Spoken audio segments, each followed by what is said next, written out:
Good day, man. Today, I'll be performing a poem titled I Am a Filipino by Carlos P. Romulo. I am a Filipino, inheritor of a glorious past, hosted still uncertain future. As such, I must prove equal to twofold tasks.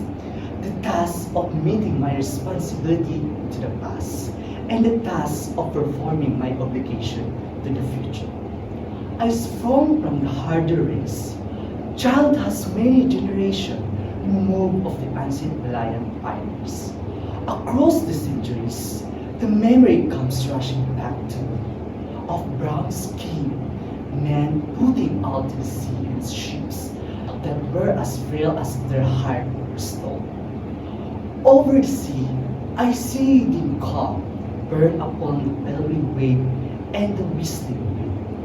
Carried upon the mighty swell, hope. Hope in the free abundance of new land that was to be their home and their children's forever.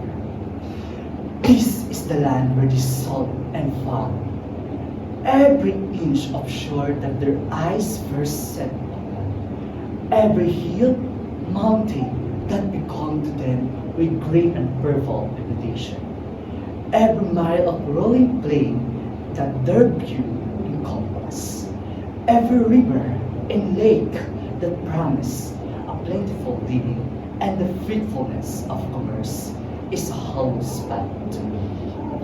By the strength of their hearts and hands, by every right of law, human and divine, this is the land and all the appurtenances thereof, the black and fertile soil, the seas and the lakes and the rivers teem with fish, the forests with their happiness open, and wildlife and timber, the mountain with their bowels swollen with minerals, the wall of their rich and happy land has been, for centuries without number, the land of my fathers.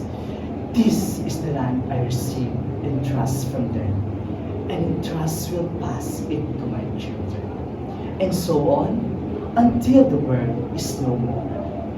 I am a Filipino. In my blood runs the immortal seed of heroes, seed that flowered down the centuries in deeds of courage and defiance. In my veins yet pulses the same hot blood that sent Lapu-Lapu to battle against the first invader of this land, which is the Philippines. That nerve Lacandula in the combat against the Aryan foe, that drove Diego Sela and the Guy into rebellion against the foreign oppressor. That's all.